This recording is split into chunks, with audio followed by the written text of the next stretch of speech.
అమ్మా, మీకు పని మనిషి కావాలని పక్క వీధిలో చెప్పారు, అందుకే వచ్చాను.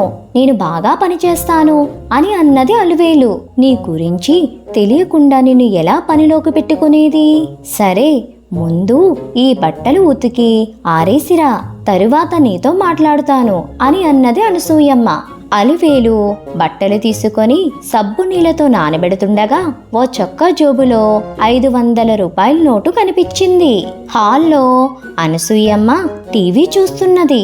ఆ నోటు తీసుకొని వెంటనే అలివేలు ఆమె వద్దకు వెళ్ళి నోటును అందించి చెప్పింది. అనసూయమ్మ సంతోషంతో, నీ నిజాయితీకి మెచ్చుకుంటున్నాను.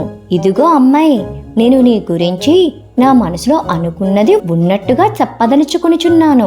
మొదట నిన్ను చూశాక నువ్వు నిజాయితీగా ఉంటావో లేదో పక్క వీధిలో వారిని విచారించాలి అనుకున్నాను. కానీ ఆ అవసరం లేకుండానే నిన్ను నీవు నిరూపించుకున్నావు. నీ నిజాయితీ నాకు నచ్చింది. అందుకని ఇక నీ గురించి చెప్పడానికి వేరే వాళ్ళ అవసరం లేదు అంటూ ఆమెను పని మనిషిగా కుదుర్చుకుంది. మా ఛానల్ కనుక మీకు నచ్చినట్లయితే లైక్ చేయండి, షేర్ చేయండి, కామెంట్ చేయండి.